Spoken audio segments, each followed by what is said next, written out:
제가 지금 한쪽 눈이 거의 장님입니다. 그래서 되게 어지러워요. 지금 계속 이렇게 초점이 아예 안 보이면 오히려 괜찮은데 희미하게 보이니까 이 초점이 두 개가 돼가지고 이게 계속 지금 너무 헷갈려가지고 제가 깨달은 게 눈이 안 보이니까 이 청각도 장애가 오더라고요. 그래서 누가 옆에서 무슨 말을 하면은 한참 있다 누가 뭐라고 나한테 한 것 같은데 그런 좀 그래서 제가 반응이 좀 느립니다. 좀 이해해 주시고 여러분들을 빤히 쳐다보는 게 째려보는 게 아니라는 거. 네, 그렇게. 오늘은 교회 안의 다툼에 관한 말씀입니다. 성도 간에 다툼이 생겼습니다.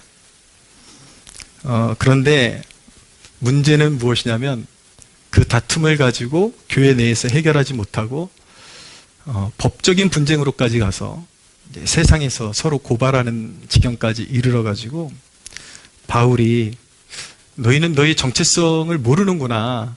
너희의 정체성이 어떤 정체성이냐면 2절에 보시면 성도가 세상을 판단하는 존재다. 계시록 2장 26절, 3장 21절에 보면은 성도가 그리스도와 함께 보좌에 앉아가지고 만국을 다스리는 그런 존재인데 너희가 세상 앞에 비굴하게 들어가서 재판을 받느냐. 그렇게 이제 책망하고 있는 것입니다. 그리고 너희의 존재가 어떤 존재냐면 다시 한번 깨달아야 되는 게 천사를 판단할 것이다. 대부분의 그 신학자들은 여기에 대해서 선한 우리를 섬기는 하나님의 자녀들을 섬기는 선한 천사를 얘기하는 것이 아니라 악한 천사들, 마귀의 세력들을 이제 마지막 날 그리스도와 함께 심판하는데 성도들이 참여할 것이다. 여러분 위대한 진리 아닙니까? 마귀가 우리가 그렇게 두려워할 존재가 아니라는 것입니다. 우리가 영광스럽게 구원받아서 마귀를 판단하고 심판할 것입니다. 할렐루야. 근데 여러분 요즘 신앙은 마귀를 막 이렇게 떠받드는 것 같아요. 마귀를 쫓아내긴 하는데 마귀를 너무 막 멋지게 더 막 키워주는 그런 시대인 것 같아요. 마귀는 아무것도 아닙니다. 그래서 이제 그런 분쟁 가운데 너희가 그것 하나 교회 내에서 해결하지 못하고 세상 법정까지 끌고 가느냐, 그렇게 바울이 책망하고 있는 내용인데 여기서 우리는 교회 속의 분쟁에 관한 중요한 교훈들을 배우고 그 해결책은 무엇인가에 대해서 배울 수 있게 됩니다. 자, 첫째, 우리가 교회에 대해서 알아야 되는 것은 무엇이냐면 신앙 성숙이 다양한 성도들이 존재하기 때문에 교회는 언제나 다툼이 생길 가능성이 존재하는 곳이 교회다라는 것입니다. 교회는 완벽한 곳이 아닙니다. 어떻게 보면 다 모난 사람들이 모인 곳이고 부족하고 판단력이 부족한 사람들이 모인 곳이 교회입니다. 여러 가지 영적인 이유로 그리고 사람들 안에 각자 안에 꿈을 대는 탐욕을 제어하지 못하거나 어떤 때로는 피치 못할 그런 환경에 휩쓸려서 교인 간에 특별히 금전상의 문제가 오고 가는 문제가 생기기도 하고 그런 불미스러운 일들 가운데 서로 고발하는 일들까지 가곤 합니다. 다양한 그림으로 교회 안에 분쟁이 생깁니다. 교회 안에 어떤 이권 다툼이 생기기도 하고 말 그대로 분쟁이죠. 그리고 어떤 투자 문제로 서로 얽혀가지고 싸우기도 하고 특별히 작은 교회들의 고질적인 문제가 무엇이냐면 작은 교회들 안에 다단계가 그렇게 많아요. 좀 연세 드신 어르신들 위주로 구성된 그런 교회들은 서로 끌어주고 다는 명목으로 다단계를 그렇게 교회 안에서 서로 권면하면서 빠져드는 경우들이 많습니다. 근데 결말은 비참하죠. 사람들의 속을 정말 알 수가 없습니다. 한 십수년 봐왔던 사람들인데도 교회 안에서 일어나는 일들을 얘기를 들어보면 기가 찬 얘기가 많습니다. 얼마나 신실한 줄 믿고 교회 장로로 세워놨더니 교회 헌금을 빼돌리거나 아니면 이제 교회 장로가 건축업자예요. 나중에 교회가 아름답게 성장해가지고 교회를 짓게 되었는데 자기가 그 공사권을 따가지고 하나님 앞에 성실하고 두려운 마음으로 공사를 하는 것이 아니라 자재비를 다 띄어먹고, 이런 경우들이 생각보다 많이 있습니다. 그런 죄인들이 모인 곳이기 때문에 사실은 온전히 마음을 놓을 수 없는 곳이 바로 교회입니다. 교회에 분쟁이 생기는 것은 악성 종양이 생기는 것과 같아서 그것은 주님의 영광을 가리게 되고 믿음이 약한 자들을 실족하게 하기도 합니다. 그래서 교회가 할 수 있는 최선의 일은 분쟁의 가능성을 최소화시키는 데 힘을 써야 하는 것입니다. 여러분, 무엇보다도 교회 안에 분쟁의 가장 그 중심의 큰 주제는 돈이 있다는 사실을 잊지 말아야 됩니다. 그래서 절대로 신앙생활하면서, 교회 생활하면서 서로에게 돈 거래가 있어서는 안 됩니다. 절대로 안 됩니다. 개인적으로 돕는 것은 괜찮습니다. 사정을 알고, 그러니까 누구를 도울 때는 빌려달라 그러면은 못 받을 각오로 빌려줘야 돼요. 그래서 자기가 감내할 수 있는 만큼만 허락을 해야 되는 것이지, 그 사람 사정이 딱하다고 그냥 감당할 수 없는 그런 목돈을 건네주면은 큰 시험에 드는 경우들이 많습니다.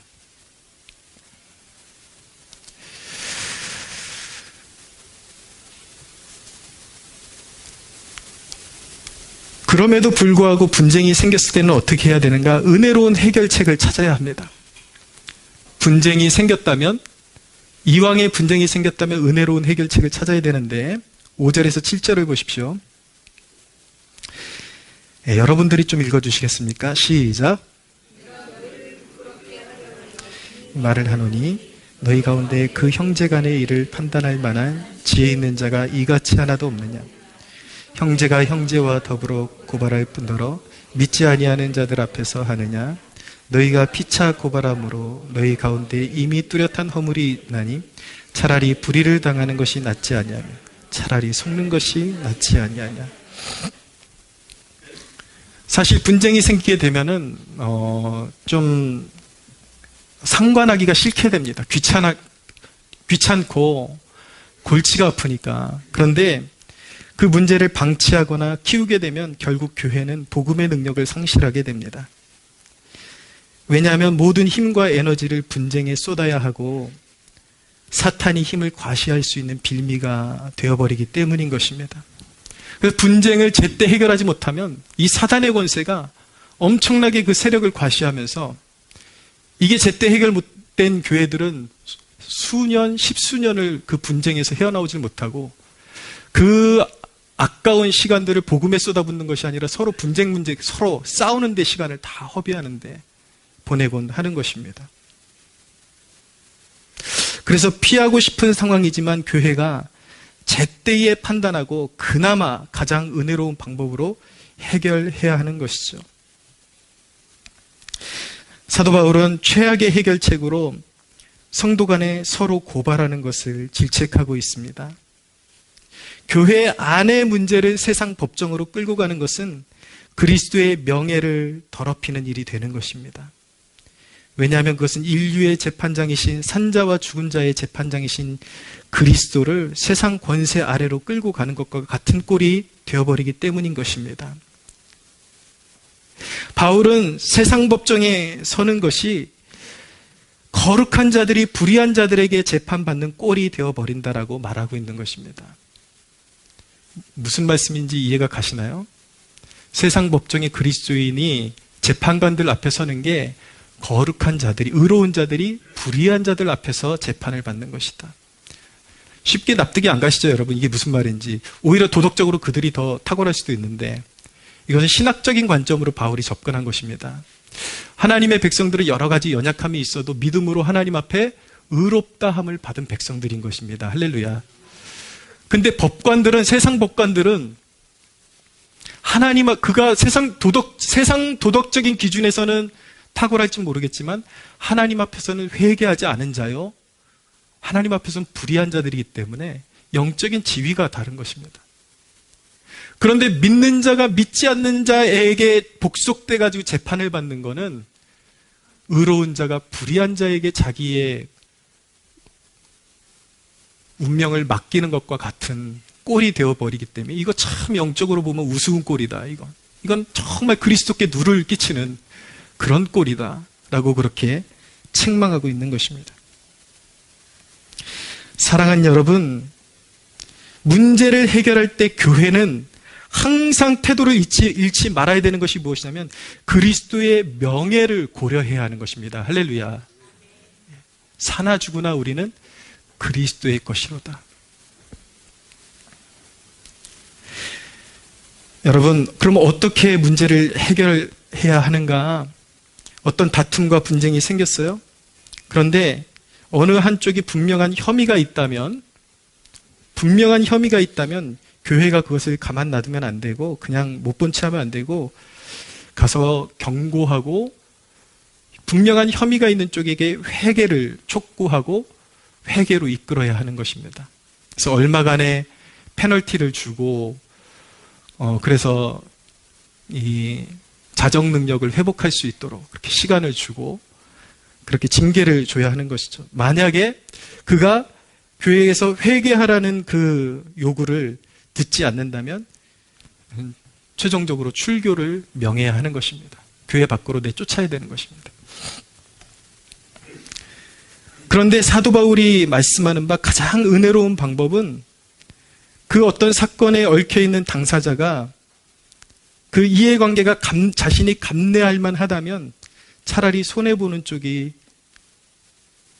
더 은혜로운 것이다 라고 말씀하고 있는 것입니다. 7절 하반절에 보면 차라리 불의를 당하는 것이 낫지 아니하며 라고 말씀하고 있죠. 차라리 불의를 당하는 것이 낫지 아니하며.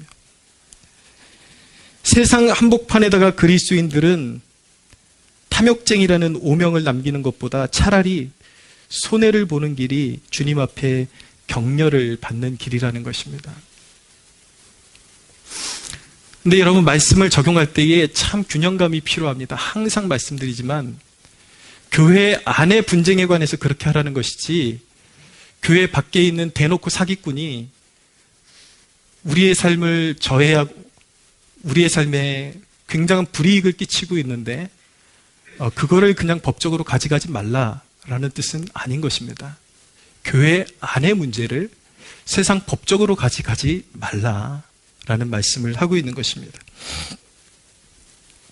그래서 문제가 생길 때에 그게 어느 방면에 속한 문제인지를 잘 판단해야지 그냥 아무 문제나 가지고 우리가 그래도 그리스도인인데 그래도 그냥 꾹 참고 말아야지 무조건 그렇게 아무 때나 참는 것도 정답은 아니라는 것입니다. 상황이 어떤 상황이냐. 교회 안의 분쟁일 경우에 교회 안에서 해결하는 것이 아름답고 그것이 내가 감내할 만한 것이면 차라리 나의 권리를 내려놓는 것이 세상 앞에서 그리스도를 욕되게 하지 않는 방법이라는 것이죠. 그것은 최후의 심판을 하나님께 맡겨드리는 것과 같은 행위인 것입니다. 내가 좀 손해봤지만 이걸 가지고 교회에 분란을 만들기보다 최후의 심판 앞에 이걸 맡겨드리겠다. 그런 각오로 가장 은혜로운 길을 선택하는 것이죠. 우리는 이런 어떤 분쟁에 얽혔을 때에 본질적인 주제로 우리 스스로를 점검해야 하는 것입니다. 말씀 8, 9절을 보십시오. 너희는 불의를 행하고 속이는구나. 그는 너희 형제로다. 불의한 자가 하나님 나라를 유업으로 받지 못할 줄을 알지 못하느냐. 불의한 자는 하나님의 나라를 유업으로 받지 못한다. 여기서 불의한 자는 누구를 뜻하는 것이냐면 서로 뒤집어 씌우며 고소하는 자들을 말하는 것입니다. 이기기 위해서 처음에는 어떤 이해관계를 가지고 시작했는데 이거 반드시 이겨야 된다 우리. 그래서 거기에다가 거짓말도 서스럼 없이 보태고 상대방을 참소하고 이런 식으로 살을 붙여가지고 어떻게 해서든 이기기 위해서 혈안된 그런 모습으로 서로 고소하는 자들. 이 자들이 불의한 자들인데 이것을 성경이 뭐라고 말씀하고 있냐면 거짓 증거라고 말씀하고 있죠. 거짓 증거는 하나님 앞에 매우 불의하고 악한 것입니다. 그래서 이런 우리가 예를 들어서 우리의 언어가 100% 순결할 수는 없어요. 엉격결에 이렇게 말하다 보니까 뭘 설명하는데 어떤 초점을 맞추다 보니까 말이 핀트가 안 맞아갖고 약간 포장되기도 하고, 때로는 어떤 상황 가운데 갑자기 순간적으로 당황해가지고 쓱 거짓말이 나오기도 하고. 그렇지만은 여기서 말하는 건 뭐냐면 상대를 이기기 위해서 속이는 것을 밥 먹듯이 하고 전혀 양심의 가책도 안 느낄 정도의 심령이라면 그 심령은 구원받은 심령이 아니라 불의한 자요, 천국을 유업으로 그 자는 이어받지 못한다, 천국에 합당하지 않다라는 것을 말씀하고 있는 것입니다. 그래서 우리가 결정하는 태도 하나하나에 우리가 믿음이라고 말하는 것의 진실성이 거기에 다 녹아들어 있다라는 것입니다. 여기서 우리의 신앙을 정직하게 한번 돌아보고 점검해 볼 필요도 있는 것이죠.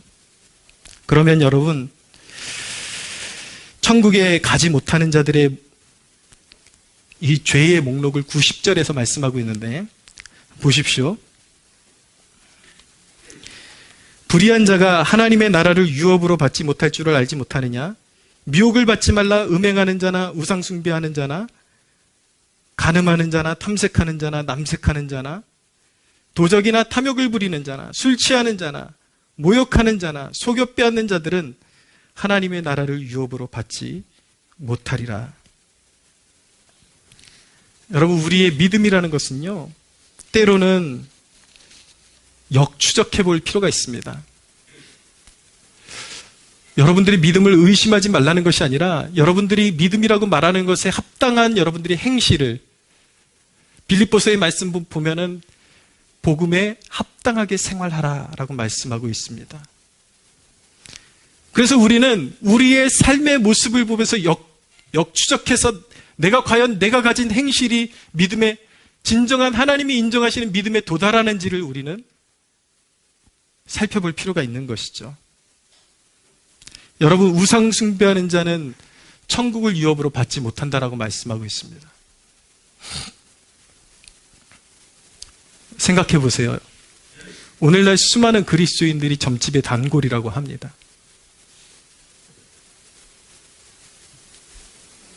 여러분, 점집에 그렇게 서스럼 없이 다니는 그 행위가 과연 구원받는 믿음과 만날 수 있겠습니까? 그것을 끌어올렸을 때에 불의한 방법으로 돈을 버는 게 믿음과 만날 수 없습니다. 오늘 탐색하는 자, 남색하는 자 이렇게 말씀하고 있는데, 오늘날 도덕적으로 불의한 교회 안에 수많은 사람들이 새겨들어야 하는 말씀입니다. 성적으로 타락한 그리스도인들이 얼마나 많은지, 청년의 정욕을 이기지 못하고 성매매 하는 청년들이 꽤 있습니다. 탐색하는 자, 남색하는 자는 동성을 대상으로 해서 매춘을 하는 자. 여러분, 이런 행위가 어떻게 천국 가는 믿음과 만날 수가 있겠습니까? 만날 수가 없는 것입니다. 술 취하는 습관이 어떻게 믿음과 만날 수가 있겠습니까? 만날 수가 없는 것입니다. 생각해 보십시오, 여러분. 동전의 앞뒤는요, 한 쌍입니다. 하나입니다. 500원은 학 뒤에 500이라고 써 있어야지 맞는 것이죠. 앞뒤가 맞는 것이죠. 앞에는 거룩이라고 쓰여 있는데 뒤에는 똥이 그려져 있다면 그것은 천국 가는 믿음을 소유한 백성이라고 말할 수가 없는 것입니다. 여러분, 불의한 자는 남을 속이고 이기기 위해서 혈안이 되어서 거짓말도 서스럼 없이 하는 자는 결코 천국에 들어갈 수 없다라고 말씀하고 있습니다. 행위 구원론을 말하는 것이 아니라 그것이 바로 그의 믿음이기 때문인 것입니다. 만일 분쟁이 있을 때 서로 다투게 되었어요. 불미스럽게. 그러면 자신이 이기기 위해서 비양심적인 증언을 하고 있다는 것이 깨달아지면 그가 진정한 하나님의 자녀라면 거기서 멈춰야 하는 것입니다. 더 이상 가면 안 되는 것입니다. 더 이상 가면 세상 법정에서는 이길 수 있을지 모르겠지만 감당할 수 없는 하나님의 진노를 받게 되는 것입니다.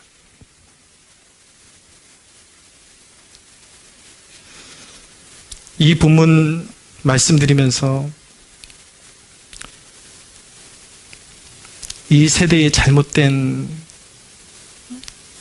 행실을 가진 사람들에 대해서 책망할 필요를 느끼는데, 여러분 생각보다 교회 안에 돈 문제에 얽히는 경우들이 참 많습니다.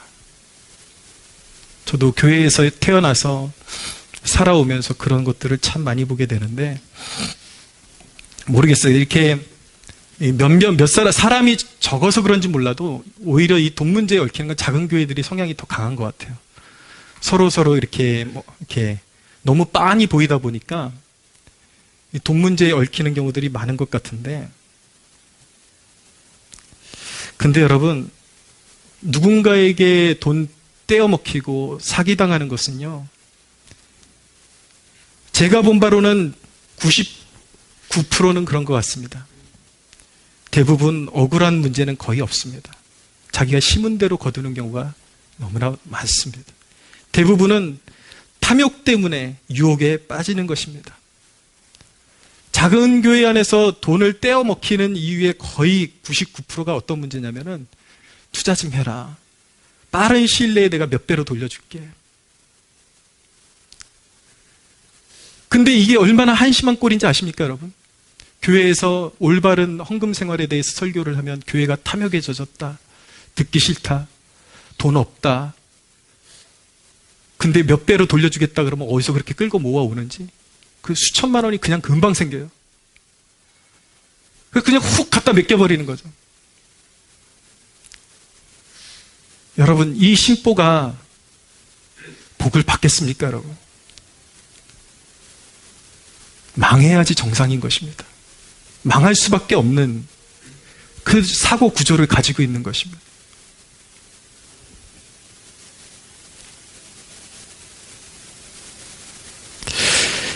여러분, 11절이 우리에게 굉장히 중요한 정보를 우리에게 전달하고 있는데, 11절을 한번 같이 읽어보십시오. 시작. 너희 중에 이와 같은 자들이 있더니 주 예수 그리스도의 이름과 우리 하나님의 성령 안에서 씻음과 거룩함과 의롭다 하심을 받았느니라. 여러분, 그리스도인은 누구입니까? 하나님의 자녀는 누구입니까? 자녀는 성령 안에서 고귀하신 예수 그리스도의 피로 씻김과, 무엇을 씻겼다라는 것입니다. 무엇을 씻겼다라는 것입니까? 이전에 정욕이 씻겼다라는 것입니다. 옛사람이 씻겼다라는 것입니다. 할렐루야. 씻김과 거룩함과 의롭다 하심을 받은 자들이다. 그러므로 바울이 너희의 정체성을 분명하게 기억하고 이런 더러운 행실에서 돌아서야 된다. 그런데 얽히면 안 된다. 라는 것을 분명하게 천명하고 있는 것입니다. 할렐루야. 여러분, 이 본문과 연관해서 몇 가지 신앙의 지침과 권면을 여러분들에게 나누겠습니다. 첫째는, 돈이 필요하다면 쉽게 벌려고 하지 말고 하나님 나라의 경제 원리를 따라서 부지런히 심고 여러분들에게 주어진 일들을 성실하게 감당하십시오. 성실하게 감당했는데도 주어지지 않는 돈은 바라지를 마십시오. 오히려 조금 부족한 듯이 사는 게 낫지, 돈 문제에 얽히고 빚지고 떼어먹히고, 그것은 인생을 불행하게 하는 것입니다. 여러분, 하나님을 믿으십니까? 믿으신다면 하나님이 여러분들을 보호하시고 여러분들을 축복하시기 위해서 세우신 경제 원리를 성경적으로 잘 깨닫고 하나님의 말씀에 순종하십시오. 이 땅에 보물을 쌓아두는 자들이 아니라 하늘의 보물을 쌓아두고 하나님을 기쁘시게 해드리고 여러분들에게 주어진 지상의 사명을 성실하게 감당할 때에 하나님께서 그 일에 복을 주심을 믿으시기를 바랍니다. 두 번째, 앞으로 우리 교회의 방향성에 대한 지침입니다. 우리 교회 안에서 혹여나 불의한 투자에 얽히게 되거나 서로 간에 다단계를 교회 중에 퍼뜨리는 사람들이 나타난다면 교회가 행할 수 있는 가장 무거운 조치를 취하겠습니다. 엄중하게 책망하고 듣지 않으면 바로 출교를 시키도록 하겠습니다. 돈 문제에 얽히지 마십시오. 어려움 있는 지체가 있다면, 우리가 진정한 교회라면 여러분들 어려운 일이 생기면 기도 제목으로 솔직하게 나누십시오. 솔직하게 나누고 혼자 끙끙대지 말고. 그러면 교회가 해야 될 일은 무엇인가? 사회 법적으로 잘 아는 사람들이 사회 제도적으로 도움을 받을 수 있는 것들을 소개시켜주고, 또 교회가 성심으로 기금을 모아서 도와주는 것, 이런 것은 아름다운 것입니다. 그것이 바로 교회의 역할인 것입니다. 할렐루야. 개인적으로도 뭔가 딱한 사정이 있는 것을 알게 된다면 받을 생각하지 말고 여러분들이 한 사람의 인생을 일으켜 준다라는 그 마음을 가지고 자선을 베푸십시오. 그것은 괜찮습니다. 그러나 얼마 빌려주면 언제까지 갚을게, 뭐 이런 거, 얼마 투자하면 금세 불어날 거야, 이런 것에는 절대로 우리 교인들은 얽히는 일이 있어서는 안 될 것입니다. 세 번째로, 개인 신앙이 건재하고 교회가 건재하려면 관계의 스킬이 필요합니다. 서로 간에. 여러분, 사랑에도 적당한 거리가 필요합니다. 교회에서 다툼과 시비가 생기면 평생의 신앙에 치명타를 입게 되는 것입니다. 우리 교회 지금, 우리 교회가 눈을 떠야 하는 것은 우리 교회 성도들 간에 서로 간에 신혼이 지나가고 있다라는 것입니다. 뜨거운 시절이 지나가고 있어요. 근데 여러분, 진짜 관계의 시작은요, 여기서 끝나는 것이 아니라 여기서부터 시작인 것입니다. 연애할 때 뜨겁다가 결혼해가지고 연애할 때 같은 마음이 안 들어, 우리 헤어져, 그러면 몽둥이로 좀 맞아야 돼요. 그 사람 정신 못 차리는 거죠. 인간이 덜 된 거죠. 그때부터가 시작이에요. 신혼이 지나간 그 순간부터 진짜 성숙한 사랑이 시작되는 것입니다. 감정에 의존하는 그 사랑이 아니라 서로의 진정한 필요를 돌보고 다친 마음을 내가 십자가 지는 마음으로 보듬어주고, 물론 박 터지게 계속 싸울 거예요. 여러분, 결혼해보세요. 싸울 일이 얼마나 많은지. 그 와중에 서로를 포기하는 것이 아니라 더 성숙한 관계로 나아가는 그 과정이 결혼인 것입니다. 동의 못 하시겠습니까? 할렐루야. 네. 좀 다른 얘기 같은데, 어저께 광일 형제 그 공연에 갔다가 근데 단체 사진을 찍었어요. 근데 이 주인공은 광일 형제인데 주인공이 따로 있더라고, 사진을 보니까. 여기 윤성희 집사님하고 박상희 권사님하고 연애하는 것처럼 그렇게 사진을 찍으셔가지고, 야, 이게 도대체 주인공이 누구냐. 얼마나 보기 좋습니까, 여러분. 사랑하는 여러분, 신혼의 그 뜨거움이 지나가는 순간부터 결혼의 시작입니다. 할렐루야. 특별히 청년들 잘 들으세요. 결혼 생활은 숙성되는 것입니다.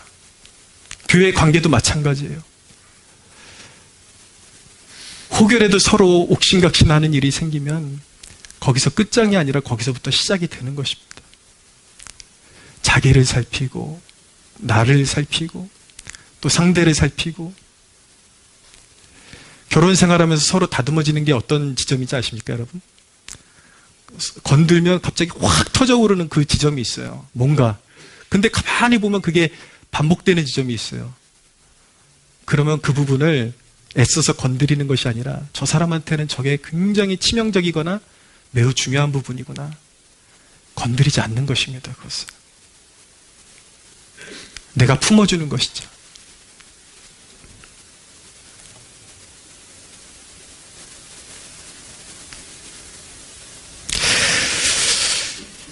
여러분, 목회하다 보면 제일 스트레스 받는 게 뭔지 아십니까? 사람에게 스트레스 받습니다, 솔직히. 솔직하게. 여러분들이 저 때문에 스트레스 받을 때 있을 거예요. 여러분들 한 사람 한 사람도 저한테 몹시 스트레스가 될 때가 있습니다. 사실이에요. 그럴 때마다 이 육신은요, 막 스스로에게 몰입하게 만듭니다. 갑자기 그냥 요만한 일인데 막 생각할수록 너무 미워지고 막 증오가 일어나고 너무 싫어지는 거예요. 때로는 내가 이 양복을 벗어던지고 어디로 좀 도망갔으면 좋겠어요. 근데 여러분, 제가 도달한 결론은 무엇이냐면 교회가 사는 길은 그럼에도 불구하고 사랑하는 것이다. 또 그렇게 미운 것 같았는데 얼굴 보면 왜 그렇게 차분하고 불쌍하고 내가 품어주지 않으면 안 되는 사람들이구나 라는 것을 깨닫게 되는 것이죠. 여러분, 어떤 치명적인 다툼의 여지가 있는 사건이 아니라면 교회가 롱런하고 교회됨이 왜 중요한가? 교회됨에서 이탈하는 순간 여러분들의 신앙은 이미 깨지기 시작한 거예요. 치명타를 입은 것입니다. 이미 팔 한쪽이 잘리거나 다리 한쪽이 잘린 거예요. 근데 여러분, 롱런하는 길은 무엇이냐면 오래 참고 서로에 대해서 오래 참고 용서와 관용을 베푸는 방법밖에는 없는 것입니다. 할렐루야. 여러분들 서로 막 어떤 미운 생각 보다가 또 얼굴 보면 그것도 아니네 막 그런 생각 들지 않으세요? 우리 경돈 형제님 누군가를 이렇게 열심히 쳐다보는 것 같은데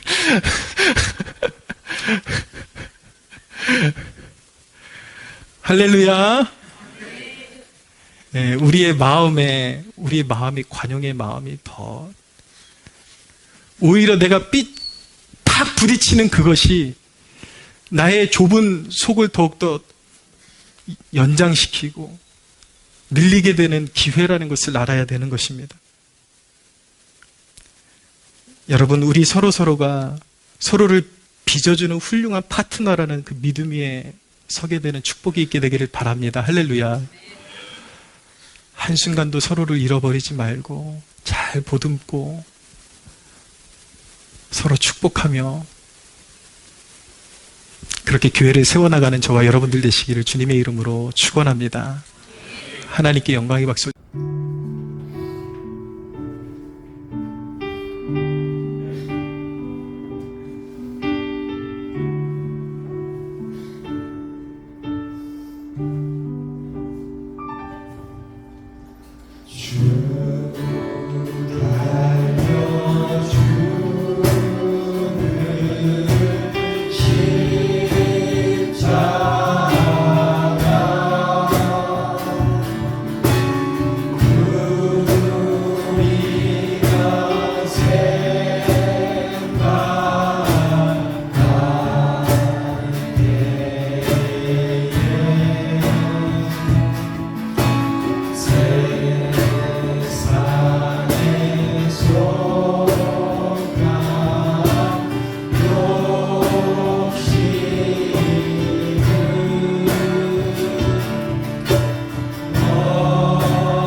오늘 말씀을 통해서 뭘 느끼셨습니까? 우리가 그렇게 변덕을 부리고 우리는 상대방의 변덕스러운 모습을 볼 때마다 그렇게 짜증을 내고 이제 다시는 안 보겠다고 다짐을 하는데, 우리 주님은 우리가 그렇게 변덕스러워도 놓지 아니하시고 변함없는 사랑으로, 우리의 구원이 가능한 이유는 우리가 한번 결단한 것에 대해서 잘 지키기 때문이 아니라, 결단한 것에 대해서 그렇게 무너지고 주님 앞에 입 바른 소리만 하다가 넘어지고 돌아서도 우리를 포기하지 아니하시는 주님의 사랑 때문인 줄로 믿으시기 바랍니다. 지금 기도할 때 주님의 그 사랑, 내가 옷 입었으니 이제 그 사랑 본받기 원합니다. 주님, 나의 좁은 속이, 좁은 품이 조금 더 넓어질 수 있도록 주님 도와주십시오. 조건 없는 그 사랑으로 품어주시는 그 은혜 우리가 기억하고 하나님 서로가 서로를 품어줄 수 있는 교회가 되게 하여 주시옵소서. 우리 함께 주여 부르시고 기도하겠습니다. 주여,